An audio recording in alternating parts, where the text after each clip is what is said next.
গোৰেশ্বৰত হাগ্ৰামা মহিলাৰী আৰু মই একেলগে ভিক্টৰ দাসৰ কাৰণে নিৰ্বাচনী প্ৰচাৰত অংশ ল'লোঁ। মই নিশ্চিত যে আমাৰ গোৰেশ্বৰ সমষ্টিৰ পৰা ভিক্টৰ দাস বিপুল ভোটত বিজয়ী হ'ব। গোৰেশ্বৰৰ কাৰণে কি প্ৰতিশ্ৰুতি দি যাব আজি? মই আজি নতুনকৈ বহুতবিলাক কামৰ দায়িত্ব লৈছোঁ, কিন্তু 15 আগষ্টত আমি গোৰেশ্বৰত সমজিলালৈ ৰূপান্তৰ কৰিম। মইতো শুনা নাই, আহিছে নেকি? মই গম নাপাওঁ। যেহেতু এবাৰ NDA চৰকাৰ হ'ব, বিৰোধীত আপোনাক AYDF বেছি থাকিব, কংগ্ৰেছ থাকিব। কংগ্ৰেছে 16-17টা চিট পাব। আপোনালোকৰ কিমান? 4-5।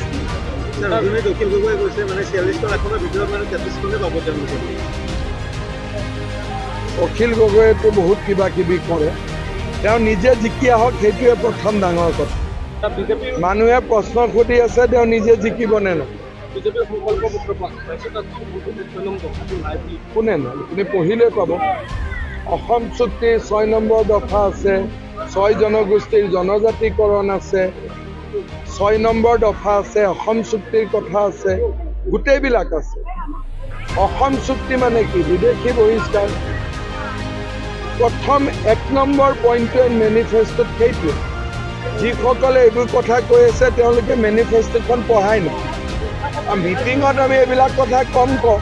2 লাখ চাকৰিটো বেছিকৈ কৈছোঁ, মহিলাৰ কথাটো বেছিকৈ কৈছোঁ, কাৰণ এইবিলাকতো মিটিঙত কোৱা কথা নহয়। কিন্তু গোটেই মেনিফেষ্টোখনৰ 1 নম্বৰ পইণ্টটোৱে অসম চুক্তি। যদি গগৈ আছে, এইবাৰেই ইলেকশ্যন হ'লে এইবাৰে হাৰিছে, এইবাৰ কি?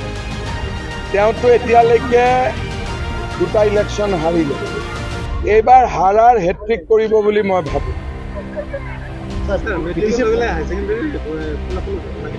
10 দিনৰ মাজত সাধাৰণতে মেট্ৰিকৰ ৰিজাল্ট দিয়াৰ 10-15 দিনৰ ভিতৰত হায়াৰ ছেকেণ্ডেৰী ৰিজাল্ট দি দিয়ে।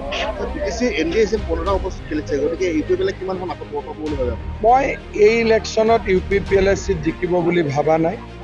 11টা চিটত BPF জিকিব, 4টা চিটত বিজেপি জিকিব। কাৰণ এতিয়া জাষ্ট 6 মাহ আগতে ইলেকশ্যন হৈ গৈছে। BTCৰ মানুহে হাগ্ৰামা মহিলাৰ ওপৰত বিশ্বাস ৰাখিব আৰু BPFক ভোট দিব। আমাৰ যি 4টা সমষ্টি তাত ৰাইজে বিজেপিক ভোট দিব।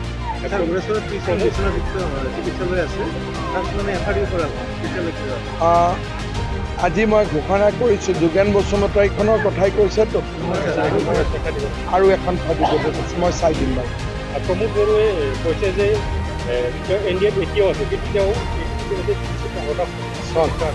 প্ৰমোদ বড়ো ইতিমধ্যে MP হ'ল।